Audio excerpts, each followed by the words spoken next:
Masya Allah. Allah ibarik ala soal. Apa definisi dan ciri-ciri ulama? Pinter sampai. Saya sengaja tidak menguraikan dikarenakan pembahasannya bukan tertuju kepada ulamanya. Tapi pembahasan kita tertuju kepada dampak negatif kalau ada ulama. Baik. Yang harus diperhatikan di sini barakallahu. Yang namanya alim, yang namanya ulama, yang disinggung dalam tiga banyak ayat, tiga banyak hadis, itu bukan semata-mata orang yang pandai ceramah di forum-forum umum. Bukan orang yang semata-mata orator yang pandai membawa umat dengan ucapannya. Bukan itu yang namanya ulama, bukan semata-mata itu. Yang namanya seorang alim bukanlah seseorang yang mampu menulis dengan tulisan-tulisannya yang dikatakan berbobot itu dalam satu dua kesempatan. Yang namanya alim itu bukan yang bisa tulis di majalah syariah. Jangan salah paham ya. Nanti ini masya Allah nih penulis-penulisnya nih. Ini ulama-ulama ini. Jangan ya, bahaya ya. Bukan itu yang namanya. Jangan anggap gila yang namanya seorang alim yang punya satu karya, dua karya. Lah. Bukan itu yang namanya seorang alim. Bukan semata-mata itu yang namanya seorang alim. Jangan anggap gila yang namanya seorang alim. Yang kalau abang ziarah ke rumahnya itu maktabahnya masya Allah full. Satu ruang tamu penuh dengan kitab. Bayangannya kalau kayak gini ini ruang tamunya di masjid. Padahal ruang tamunya ya sepeta. Allah ibarat itu.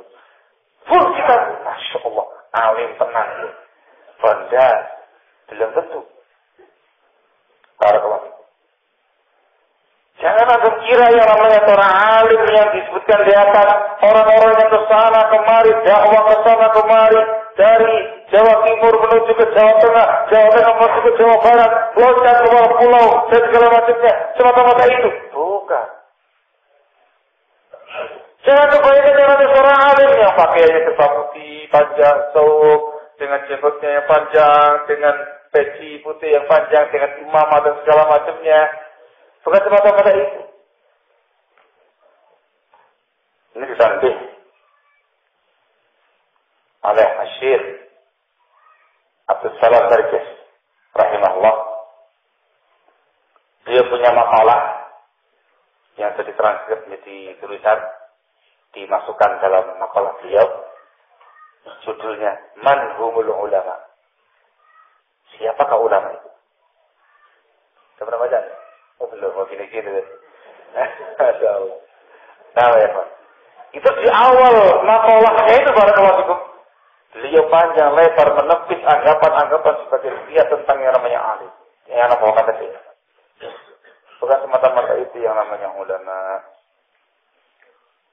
Nah, yang namanya ulama itu barakallahu fikum ialah seseorang yang memiliki ilmu yang dalam dan luas. Sehingga dikatakan alim. Yang dimaukan dengan ilmu di sini barakallahu fikum ialah ilmu syarah, ilmu syariat, ilmu agama. Seorang alim ialah seseorang yang betul-betul memahami Al-Quran Al-Karim, memahami hadis-hadisnya Rasulullah alaihi salatu wassalam, memahami keterangan-keterangan para ulama yang terdahulu dari kalangan salafus saleh. Dan mereka mampu untuk istikhraj al-ahkam wal-hikam, mengeluarkan hukum-hukum, hikmah-hikmah, faedah-faedah dari ayat-ayat yang beliau pelajari, yang beliau baca. Orang yang mampu istinbatul ahkam, mengambil istinbat hukum dari sebuah ayat, dari sebuah hadis. Barakallahu. Seorang alim seorang yang mampu menghukumi kejadian masa kini, kontemporer yang belum ada di zaman dahulu dengan ayat wal hadis. Barakallahu. Seorang alim seseorang yang betul-betul punya kemampuan mendudukkan perkara ke tempatnya masing-masing. saatnya halus, saatnya keras, saatnya berbicara, saatnya diam, saatnya bersikap, saatnya yang lain. Seorang alim, seorang yang mampu menimbang al-umur, menimbang semua permasalahan dengan timbangan syar'i. Barakallahu. Sehingga semata-mata ngomong, tidak semata-mata bicara, dan semata-mata menulis. Tapi lebih daripada itu. Dan itu barakallahu membutuhkan zaman tawil. Membutuhkan waktu yang sangat panjang, proses yang sangat lama untuk menuju kepada jenjang ulama tadi.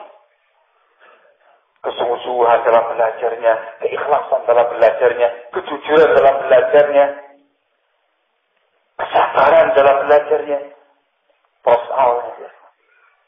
Terus berkecimpung dengan ilmu, tidak lepas dari yang namanya ilmu. Mutola'atan wa qira'atan, mutola'ahnya, membacanya, membahasnya dan segala macam, terus dengan ilmu. Namanya mubarasah. Bergelut dengan yang namanya ilmu. Sinir, tawilah, bertahun-tahun lamanya. Itu alim. Barakallahu. Itu alim.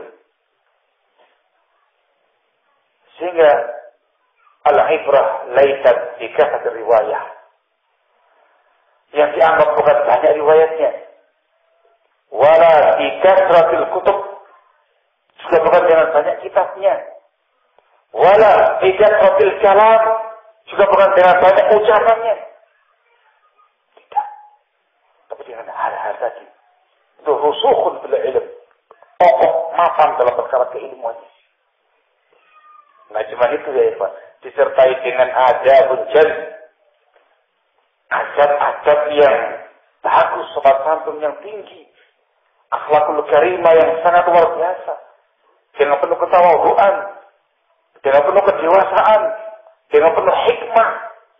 Dengan kearifan. Dengan penuh bijaksana. Karena Allah itu alim. Sehingga ulama di setiap zaman dan tempat di tengah-tengah umat mereka itu qalail, sangat sedikit sekali jumlahnya. Jadi katakan sebagai betul-betul alimun haqqan qalil, sangat sedikit. Bahasa mereka afdal minan nas. Fardu. Hanya beberapa person individu tertentu dari kalangan umat yang alimun haqqan, alimun rabbani. Beberapa gelintir orang. Barakallahu fikum. Itu mereka. Yang dikatakan sebagai pewaris Nabi, yang dikatakan ini, sekian banyak keutamaan yang dibahas dulu sampai sekarang di masjid kita ini.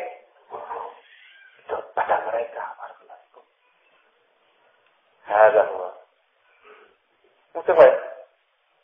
Ketika umat ini memiliki sebuah problem, permasalahan, apapun yang mereka hadapi, mereka itulah yang kemudian mengeluarkan fatwa-fatwanya, bimbingan-bimbingannya, arahan-arahannya dengan bimbingan yang betul-betul tepat. Obat yang sangat manjur, yang sangat jitu, yang kalau dipandang oleh kebanyakan muslimin, gak nyantol. Jawa Timur lagi ya, tidak. Apa gak nyantol itu ya Pak? Gak nyanda lagi, Jawa Timur lagi ya Pak. Tidak masuk di akal mereka. Ya dikarenakan kalau orang-orang anak muda, orang yang suka ilmunya itu kan mau instan gitu ya. Tapi ulama tidak. Mereka tahu, ini begini. Mereka yang punya timbangannya ya. Yang muda-muda ini sudah gini-gini aja. Kok lama sekali, Syekh Khalid. Maunya itu sudah ada yang namanya para pemuda-pemuda, para tulabul ilmi yang ilmunya nggak seberapa ini. Allah Ta'ala. Orang timur bilang, ini. Yuk, gitu deh. Kok lama sekali. Itu lambat banget. Nah kok disuruh kayak gini, nanti gimana? Nah katanya. Itu orang-orang yang ilmunya cepat. Tapi kalau para ulama ya, mereka tuh pandangannya jauh ke depan. Barakallahu itu. Mempertimbangkan al-masalih wal mafasid. Mempertimbangkan segala sesuatunya berbicara masalah keumatan. Betul sana ya? Barakallahu itu. Ada ulama. Kalau mau contoh, ulama-ulama kita yang telah melalui kita. Amsal Syekh Al-Albani rahimahullah ta'ala, Syekh bin Baz rahimahullah ta'ala, Syekh Ibn Utsaimin rahimahullah ta'ala, Syekh Muqbil bin Hadi rahimahullah ta'ala. Tamam, wa amsaluhu. Dan semisal mereka itu barakallah. Ada. Di zaman sekarang banyak dari kalangan para ulama, para masyayikh besar yang semacam itu. Sehingga tolong antum kacamatanya harus yang bagus gitu ya. Nah, sehingga memandang itu jangan memandang casingnya. Tapi pandanglah bagaimana hakikat intinya. Kan begitu ya. Kalau kita ini kan masya Allah ya lihat, mancung-mancung hidungnya rek. Ini orang-orang luar ini, jenggotnya masya Allah. Kemudian menggunakan imamah, dapat bahasa Arab ngomongnya. Wah, ini siapa besar ini. Tak pernah bahasa Indonesia ngomongnya. Lah iya orang Arab. Allah Ustaz. Saya jatuh. Syekh besar, masya Allah. Luar biasa itu. Nah, itu kita orang ya. Allahu musta'an. Wala haula wala quwwata illa billah. Nah, ya, sehingga nak kafar menjuluki seseorang sebagai alim atau ulama, barakallahu. Nah, di kalangan para ulama kita yang terdahulu, itu yang namanya alim atau ulama yang mau kafir itu ada standarisasinya, sehingga mereka menulis kitab-kitab khusus tentang para ulama sebagai standar orang ini sebagai alim haqqan. Kitab Akhlaqul Ulama, akhlaknya ulama yang ditulis oleh Al-Imam Al-Ajuri rahimahullah. Adabul alim, adab-adabnya seorang alim yang ditulis dalam sekian banyak buku-buku mustalah, buku-buku adab dan segala macamnya itu. Itu standarisasi ya, Pak. Nggak sembarangan itu. Nah, semata-mata bisa membacakan buku tadi. Bukan, tapi yang betul-betul kesehariannya sama dengan alami. Barakallahu itu ada pada dirinya akhlak-akhlak sifat-sifat yang disebutkan oleh para ulama tadi. Kecil bukunya Akhlaqul Ulama Al-Ajuri. Bagus sekali. Masya Allah. Tahu-tahu pertanyaannya begini semua ya? Masya Allah. Saya baru tahu di Jogja ya. Lagi ke Jawa Timur.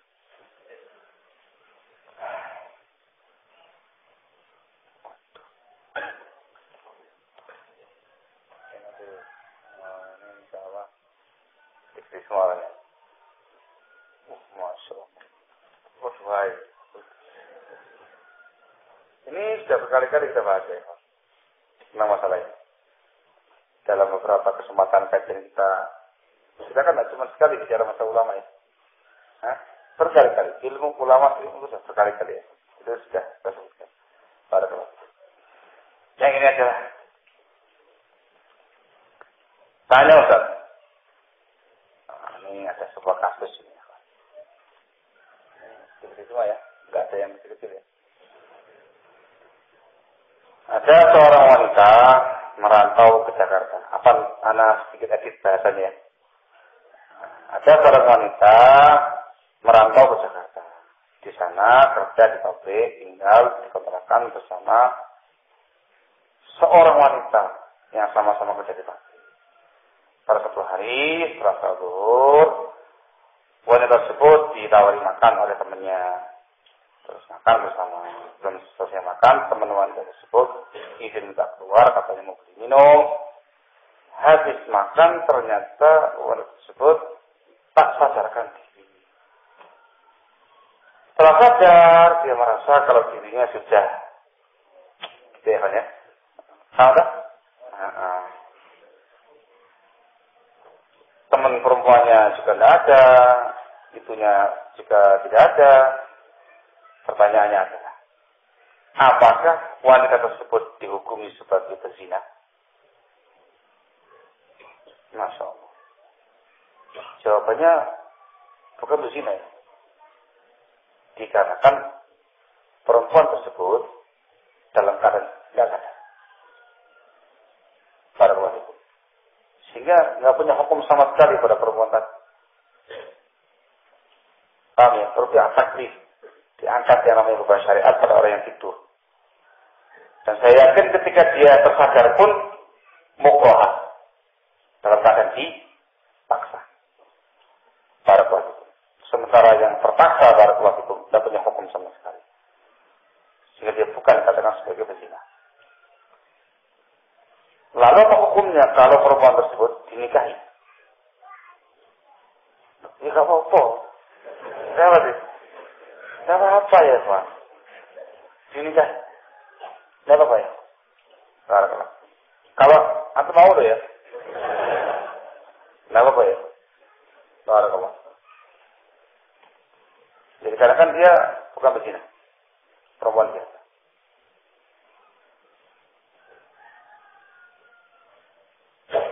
Masya Allah ya. Nah, dan seharusnya barakallahu fikum hal-hal yang semacam ini itu oleh pihak korban dirahasiakan. Dirahasiakan, jangan disampaikan kepada siapapun. Barakallahu fikum. Kecuali ketika nanti dia menikah dengan seorang laki-laki yang meminangnya, hal yang semacam ini termasuk keaiban. Maka kalau itu laki-laki betul-betul serius hendak meminang dirinya, katakannya serius ya, jangan asal cerita sama laki-laki yang majul ya, yang serius betul-betul kepingin menikahi dirinya, dia harus menceritakan apa adanya. Bahwa dia sudah bukan gitu lagi. Kalau menerima silakan, kalau tidak ada masalah. Barakallahu. Dan perlu dibangkitkan semangat wanita yang semacam ini supaya bangkit lagi semangatnya, kembali dengan kehidupannya dengan normal, dan diingatkan jangan diulangi lagi itu. Merantau sendirian ke Jakarta, nggak ada mahram, nggak ada apa itu. Ini satu contoh akibat negatif perempuan safar sendiri dengan tanpa mahram, kelayapan sendirian tanpa mahram, dan segala macamnya. Allah. Apakah pelaku bid'ah di golongan kafir? Jawabannya tergantung. Dikarenakan ahli bid'ah itu ada dua macam. Ada yang ahli bid'ah, bid'ahnya mukaffirah. Bid'ahnya itu membuat dia kafir. Dan yang kedua, ahli bid'ah, bid'atul mukaffirah. Ahli bid'ah yang bid'ahnya itu ialah membuat dia fasik. Belum sampai dengan kekufuran. Ketika ada ahli bid'ah yang melakukan tindakan-tindakan bid'ah yang membuat dia kafir, amaliyah bid'ahnya itu amaliyah kekufuran, maka diterapkan pada dirinya proses pengkafiran kepada seseorang secara individu. Ada iqamatul hujjah, harus dilakukan penghalang dan segala macamnya, dan yang menfonis yang menghukumi dia sebagai orang kafir dengan bid'ahnya itu ialah para ulama. Bukan sembarang orang. Adapun pertanyaan ini, kira nggak perlu jawab, atau mungkin dijawab sama dia insyaallah. Nah, wallahu a'lam bishawab. Sudah jam 12 kurang 14. Waktu sedikit kita gunakan untuk persiapan dan kemudian kita bersama insyaallah taala. Kurang lebihnya saya mohon maaf yang sebesar-besarnya. Mudah-mudahan bermanfaat. Subhanallah, bihamdik, asyhadu an la ilaha illa anta, astaghfiruka wa atubu ilaik. Fadhlu barak.